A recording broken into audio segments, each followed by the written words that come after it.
Sreekumaran Thampi sir, ലാലേട്ടൻ, വേദിയിലിരിക്കുന്ന വിശിഷ്ട വ്യക്തികൾ,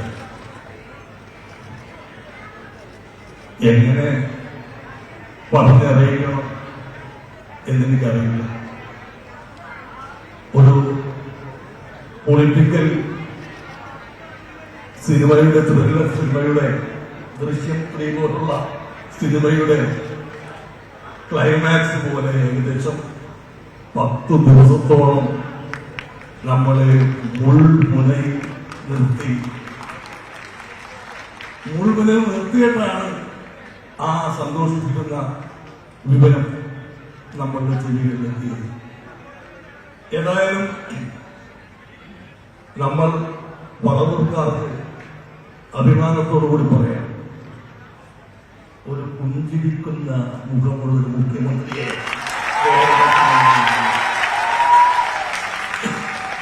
ഞാനിപ്പോ ആലോചിക്കുന്നത് ഇത് നേരെ ഓപ്പോസിറ്റ് ആയിട്ട് കരുതുക. നേരെ ഓപ്പോസിറ്റ്. സീറ്റില്ല, കഴിഞ്ഞ വർഷത്തെ പോലെ സീറ്റുകൾ വന്നാൽ സതീഷിന്റെ അവസ്ഥ എന്തായിരിക്കും ഒന്ന് ആലോചിച്ച് നോക്കുക. അപ്പൊ അത്രയും റിസ്ക് എടുത്തിട്ട് എന്റെ ഭാവി പോലും കണക്കാക്കാതെ അദ്ദേഹം എടുത്ത വെല്ലുവിളികൾ അതിന് അഭിനന്ദിക്കാതെ വയ്യ.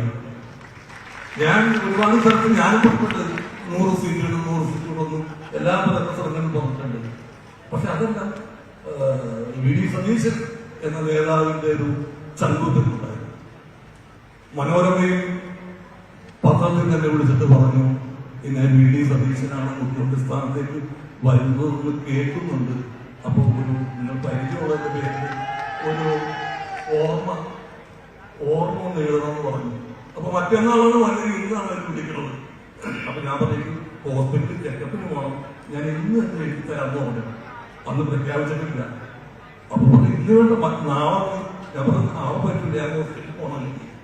അങ്ങനെ അന്ന് തന്നെ എഴുതി ഞാനത് അയച്ചു കൊടുത്തു, മനോരമയിലേക്ക് അയച്ചു കൊടുത്തു. അപ്പൊ അതുകൊണ്ട് ഇത് പ്രസിദ്ധീകരിക്കാൻ പറ്റുമോ? ഞാൻ അത് പറ്റും. ഇതെന്റെ ചങ്കിൽ നിന്നെടുത്ത വാചകങ്ങളാണ്. അതൊരിക്കലും നിങ്ങൾക്ക് മിനിസ്റ്ററിൽ വെച്ച് നശിപ്പിക്കേണ്ടി വരില്ല.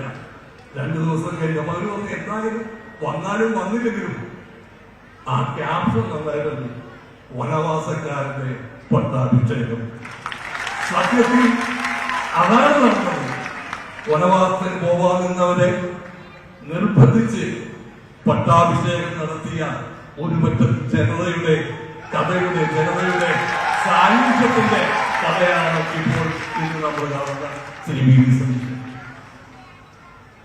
Well begin is half done എന്നാണ് പറയാറ്. നല്ല തുടക്കം പകുതി ചെയ്തതിന് തുല്യമാണ്. അങ്ങനെയെങ്കിൽ നല്ല തുടക്കമായിരുന്നു.